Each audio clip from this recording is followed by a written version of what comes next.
Why do we use ice packs? To help make injuries feel better. And why is it that if I bang my wrist off the corner of a table, my first instinct is to grab it and put pressure on it?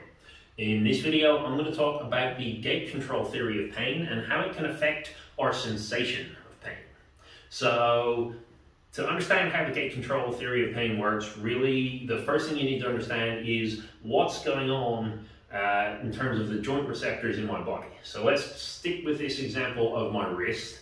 In my wrist, I've got loads and loads of nerve endings and nerve receptors that are designed to collect information about what's going on currently in my wrist. So I might have things like mechanoreceptors, which will detect movement. That's going to be super useful for figuring out where my hand is every time my wrist moves. I'm going to have stretch receptors. I'm going to have temperature receptors. It will tell me how hot or cold something is. Pressure receptors to find out if something's pushing against me. Light touch, chemicals, you name it. There's a ton of different receptors that are going to pick up information. As well as that, there are receptors that are going to detect damage. We used to think these were pain receptors and that they would detect pain when we were in pain. Now we know that's not the case. They are called nociceptors, and they just basically detect when something is wrong. There's damage or threat going on at that part of the joint. Now, when all of these nerve endings are stimulated, they travel pretty much in the same pathway. They're going to travel towards the spinal cord, then up to the brain. The brain gets the information, decides what to do.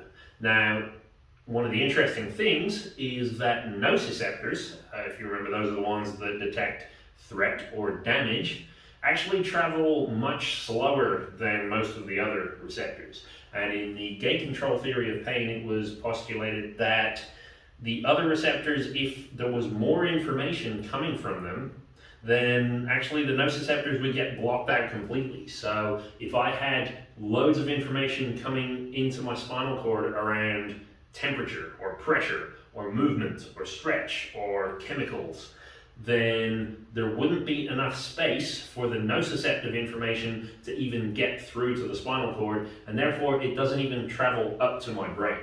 That means one of the ways that we could diminish pain sensation in our body is to apply some of this where we can. So in the example of my wrist, I reach out, I put pressure on it, that stimulates the pressure receptors. The pressure also is likely to cause some movement, so that's going to stimulate some of the mechanoreceptors like the stretch receptors that I talked about. That's going to provide movement information. Maybe then I go and put an ice pack on it, maybe even a heat pack provides temperature information. All of this stuff is going to bombard the spinal cord so that the nociceptive information can't quite get up to the brain.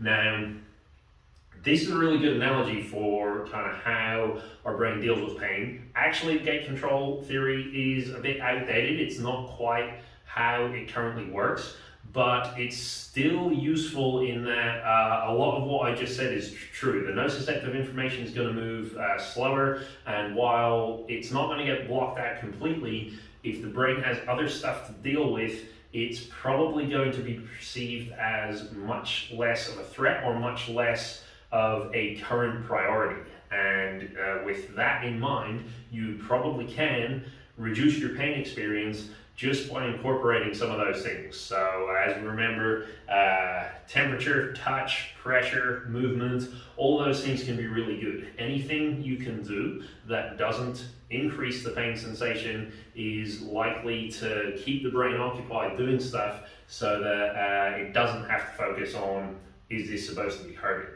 So just something to bear in mind, something to play around with. Like I said, it's a slightly outdated theory, but it is interesting, in my opinion, to think about that in terms of how pain might not be what we traditionally thought. Just because somewhere is damaged, it doesn't mean we're going to feel pain. And likewise, we'll cover in another video, just because we feel pain doesn't actually always mean that there's damage in the area. So, hope you enjoyed that. Let me know if you've got any questions or comments about that. I know videos about pain can sometimes be a little confusing just because it's kind of complex how it works. Leave any questions or comments you got below. Please subscribe if you'd like to see more stuff like this. Otherwise, thanks for watching, and I will see you next time.